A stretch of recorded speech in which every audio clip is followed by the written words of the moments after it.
Welcome to MahendraGuru.com. Today we are going to have a video session on the topic VNC, Virtual Network Computing, a new topic to the world of digital. Is it so? No, ऐसा कुछ भी नहीं है.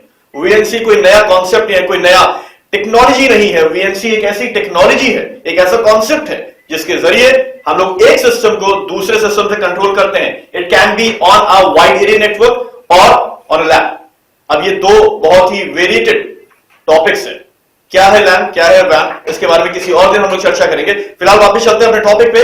VNC, virtual network computing. Virtual itself justifies thing that is not real.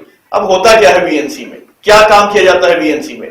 VNC में एक system को दूसरे system के द्वारा कंट्रोल किया जाता है कुछ इस तरीके से कि हमें ऐसा लगे देखने में कि वो एक ही जगह पर, एक ही लोकेशन पर मौजूद है. इसके द्वारा क्या फायदे मिलते हैं हमें?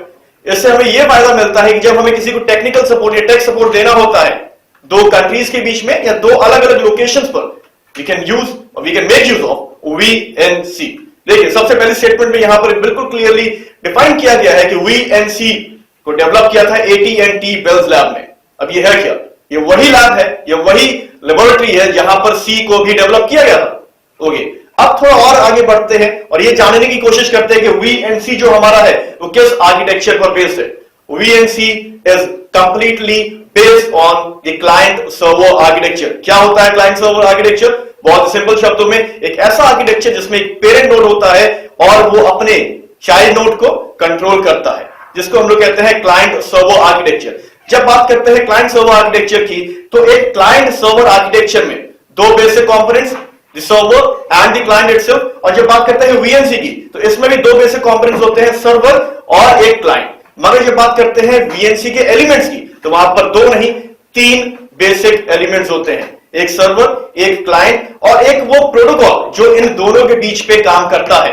बहुत ही जरूरी प्रोटोकॉल होता है वो. ओके, आगे बढ़ते हैं. यहां पर एक इमेज है जिसके द्वारा हम लोग VNC को एक्सप्लेन कर सकते हैं, जिसमें एक सर्वर और दूसरा हमारा क्लाइंट सिस्टम है.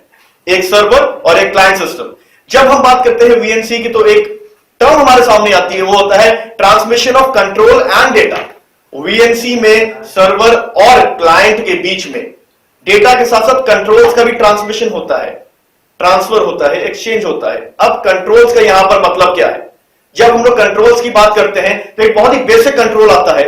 एक होता है keyboard control. When we use a keyboard, हम उसमें की स्ट्रोक्स को कैप्चर करते हैं और सिस्टम में भेजते हैं. वो एक कीबोर्ड इवेंट होता है. और दूसरा इवेंट जो बहुत ही पॉपुलर है वो है माउस ओवर इवेंट या माउस इवेंट्स, जिसमें आप लोग RMB या LMB बटन्स का इस्तेमाल करते हैं. ये सब भी ट्रांसफर होते हैं between a client and a server, जो कि VNC पर मौजूद होता है. बहुत ही उम्दा क्वालिटी की टेक्नोलॉजी है ये. अगर ये नहीं होती तो आज की डेट में दो कंट्रीज के बीच में टेक सपोर्ट प्रोवाइड करना बहुत ही मुश्किल काम होता. This technology allows us to communicate between two countries, providing tech supports between different companies too. बात करें अगर माइक्रोसॉफ्ट से खरीदा हुआ एक सॉफ्टवेयर जिसका इस्तेमाल इंडिया में हो रहा है, अगर कुछ उसमें प्रॉब्लम आती है तो VNC का इस्तेमाल करके माइक्रोसॉफ्ट में, जो कि यूएस में है, यूएस में बैठे हुए इंजीनियर्स आपको टेक सपोर्ट प्रोवाइड कर सकते हैं. Okay, so friends, good news for you all कि हम लोग एक वीडियो सीरीज शुरू करने जा रहे हैं on the architecture of OSI from tomorrow onwards. Do post a comment on MahendraGuru.com. Your success is our success. Thank you.